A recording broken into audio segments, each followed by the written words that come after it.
El Hammurabi fue uno de los reyes más poderosos de la antigua Mesopotamia. Gobernó la ciudad-estado de Babilonia aproximadamente entre 1792 y 1750 a.C., durante el llamado Primer Imperio Babilónico.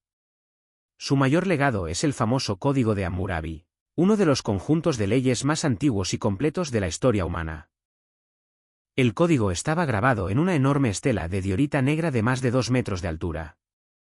En la parte superior aparece Hammurabi frente al dios solar y de la justicia, Chamas, simbolizando que las leyes tenían origen divino. Actualmente, la estela original se conserva en el Museo del Louvre. Antes de Hammurabi, muchas leyes eran transmitidas oralmente. Él hizo algo revolucionario. Escribió las leyes públicamente. Unificó normas para todo su imperio. Estableció castigos específicos. Introdujo la idea de que incluso el rey debía gobernar bajo leyes. El código contiene alrededor de 282 leyes escritas en lengua acadia usando escritura cuneiforme. La sociedad babilónica estaba fuertemente jerarquizada. Hombres libres nobles. Ciudadanos comunes. Esclavos. La justicia dependía muchísimo de la clase social. El mismo crimen podía recibir castigos diferentes según quién fuera la víctima o el culpable. Por ejemplo, si un noble dañaba a otro noble, castigo severo. Si dañaba a un esclavo, normalmente compensación económica. Esto revela que la justicia antigua no era igualitaria. La idea de ojo por ojo, diente por diente proviene del Código de Hammurabi. Lex talionis, ojo por ojo, diente por diente. La ley del talión significaba que el castigo debía reflejar el daño causado. Ejemplos reales del código. Si alguien rompía el hueso de otro hombre, le rompían el suyo. Si un constructor hacía una casa defectuosa y ésta mataba al dueño, el constructor era ejecutado. Si un hijo golpeaba a su padre, podían amputarle la mano. La idea central era limitar la venganza infinita y establecer una represalia proporcional. Responsabilidad profesional. Los arquitectos y médicos podían ser castigados brutalmente por errores. Ley de los constructores. Si una casa colapsaba y mataba al propietario, el constructor moría. Si moría el hijo del propietario, moría el hijo del constructor. Esto muestra una justicia basada en equivalencias familiares. Leyes médicas. Si un médico operaba a un noble y éste moría, podían cortarle las manos. Pero si el paciente era esclavo, bastaba con pagar una compensación. Control sobre las mujeres. Las mujeres tenían ciertos derechos legales, algo avanzado para la época, pero estaban sometidas a fuertes restricciones. Podían poseer bienes, divorciarse en algunos casos, heredar. Pero también existían leyes muy duras. Sospechas de adulterio podían terminar en muerte. Algunas acusaciones requerían juicios divinos. Uno de los aspectos más misteriosos de la justicia mesopotámica era la creencia en la intervención divina.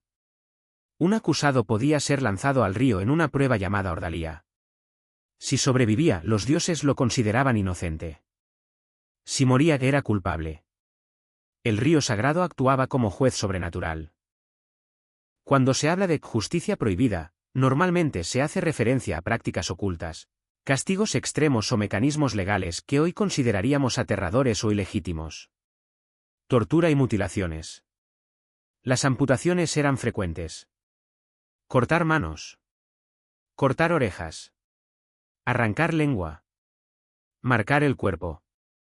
El castigo corporal servía como castigo. Advertencia pública. Humillación social. Castigos familiares. En algunos casos, la familia del culpable podía pagar por el crimen. Esto refleja una visión colectiva de la responsabilidad, muy distinta de la justicia moderna. Magia y leyes ocultas. En Mesopotamia existía un enorme miedo a la brujería y las maldiciones. Había leyes contra hechicería, rituales prohibidos, falsas acusaciones mágicas. Una persona acusada de brujería podía enfrentar pruebas sobrenaturales o la muerte. En Mesopotamia, la ley era sagrada. Los dioses eran guardianes del orden.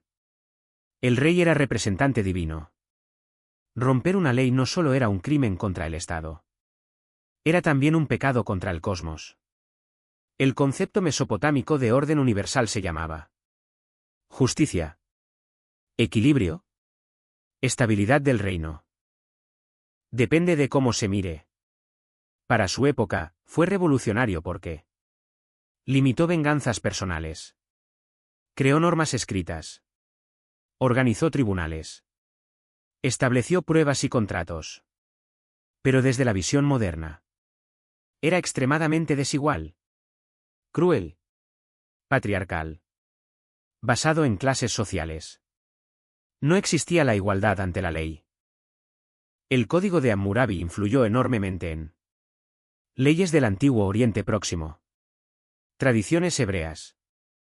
Algunas ideas jurídicas posteriores. Muchos estudiosos comparan ciertas normas con leyes del Antiguo Testamento, especialmente en Éxodo, Levítico, Deuteronomio. La estela fue descubierta en 1901 por arqueólogos franceses en la antigua ciudad de Susa, en el actual Irán. Desde entonces, se convirtió en una de las piezas más importantes para entender el nacimiento del derecho, la política antigua, la mentalidad mesopotámica. Datos fascinantes. El código no cubría todos los delitos. Muchas leyes protegían la propiedad y el comercio. Existían contratos escritos para matrimonios y negocios. Los escribas eran fundamentales en los juicios. La mayoría de la población no sabía leer. Las penas de muerte eran comunes. Hammurabi se presentaba como el rey que trae justicia al débil. Pero su sistema favorecía claramente a las élites. Esa contradicción hace que el código de Hammurabi siga siendo fascinante. Fue al mismo tiempo un avance gigantesco para la civilización y uno de los sistemas legales más duros del mundo antiguo.